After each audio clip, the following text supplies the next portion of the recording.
Hello viewers, আসসালামু আলাইকুম। আপনারা অনেকেই এই বিষয়টি নিয়ে সমস্যা ফেস করেন।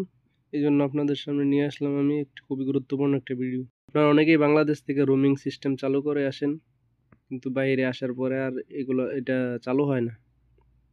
সিমে নেটওয়ার্ক কানেকশন পায় না। তো এই সমস্যার যে সমাধান আজকে নিয়ে আসছি এই ভিডিওর মধ্যে। ইনশাআল্লাহ আপনারা পুরো ভিডিও দেখেন, ইনশাআল্লাহ নেটওয়ার্ক কানেকশন হয়ে যাবে। তো আমি মূল ভিডিওতে চলে যাই, দেখতে থাকুন। তো প্রথমে আপনাদের যেতে হবে সেটিংস অপশনে। সেটিংসে যাওয়ার পরে আপনারা সার্চ বাটনে সার্চ করবেন মোবাইল নেটওয়ার্ক। তো এক এক মোবাইলে এক এক জায়গায় থাকে, আপনারা সার্চ করে বের করে নেবেন। মোবাইল নেটওয়ার্কে আপনারা প্রবেশ করাবেন। তারপরে যেই সিমটা আপনারা রোমিং করে আসছেন ওই সিমটায় কানেক্ট করবেন, সিমটায় ট্যাপ করবেন। তারপরে এই জায়গায় ডাটা রোমিং যে অপশনটা, এটা অনেক সময় বন্ধ থাকে, আপনারা এটা চালু করে দিবেন।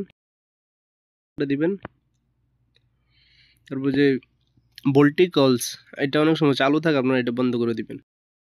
তারপরে নেটওয়ার্ক যেটা নেটওয়ার্ক কানেকশন আপনারা 2G 3G করে দিবেন। আর অটো থাকলে সমস্যা নাই, যে কোনো একটা সিলেক্ট করবেন, সমস্যা নাই। আর সবচেয়ে গুরুত্বপূর্ণ যে অপশনটা সেটা হচ্ছে যে নেটওয়ার্ক কানেকশনের জন্য এটা খুবই গুরুত্বপূর্ণ একটা অপশন। এটা অবশ্যই আপনারা কানেক্ট করতে হবে। তো যে অটো সিলেক্ট লেখা আছে এটা আপনারা বন্ধ করে দিবেন।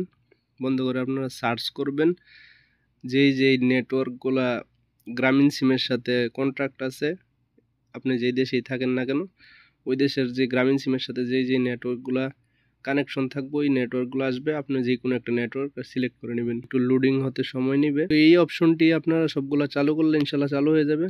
যেহেতু আমার রোমিং সিস্টেম চালু নাই, আমারটা হবে না। সুইচ বাটন অফ করবেন, আবার মোবাইলটা চালু করবেন, ইনশাল্লাহ আপনাদের সিমে নেটওয়ার্ক চলে আসবে।